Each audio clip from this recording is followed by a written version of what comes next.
He said, "I'm divorcing you."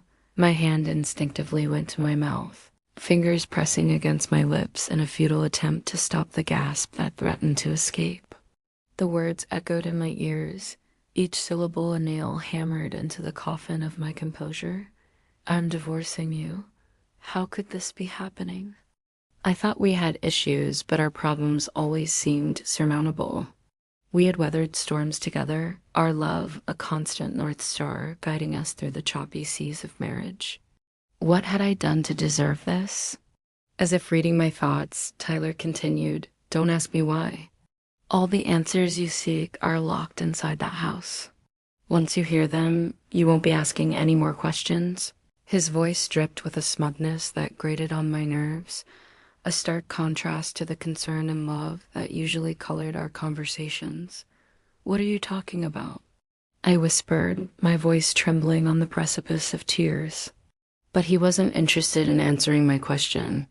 Instead, he hung up on me, leaving me in the echoing hallway with nothing but the faint sound of his retreating footsteps for company. Shaken to my core, I returned to the conference room, forcing myself to focus on the presentation. But every few seconds, Tyler's words would crash over me, their impact growing with each passing moment. My mind raced, trying to piece together the fragments of our fractured relationship, searching for a reason, any reason for his sudden pronouncement. The house, I thought. He'd been so secretive about the house lately. Had something happened there? Had someone been there? Who was he seeing? 1,000 questions pounded in my head, but no answers came. Only a growing sense of dread. When the meeting ended, I excused myself and found solace in the sanctuary of my car. Clutching the steering wheel, I closed my eyes, trying to make sense of the chaos that had become of my life. His words reverberated through the small space, amplifying my confusion and fear. All the answers you seek are locked inside that house. Was he leading me on a wild goose chase? What secrets did our house hold? Suddenly, a memory surfaced. A week ago, Tyler had left town on a business trip, claiming he'd be back in 2 days. But he'd returned 3 days later, his clothes neatly pressed, his shoes polished, his demeanor distant. I'd asked him about it then, and he'd laughed it off, changing the subject with a vague promise to tell me all about it when he had more time.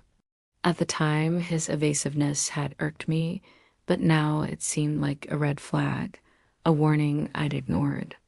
Tyler had also mentioned selling the house in passing, joking that we could use the money to buy a bigger one in a better neighborhood.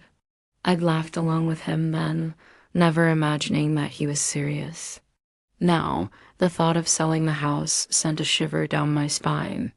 It wasn't just our home, it was a repository of our shared history, filled with the echoes of our laughter, the warmth of our love, the innocence of our dreams. And then there were the kids. How could he do this to them? Rip them away from their home, their friends, their school? I didn't know what to do, who to turn to.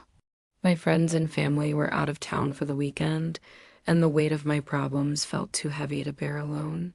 Just then, I remembered Sarah, Tyler's sister. She lived close by and was always a phone call away. Maybe she could help me understand what was going on, what Tyler's cryptic message meant. With newfound determination, I dialed Sarah's number, hoping for an answer, praying for guidance in this dark and confusing time.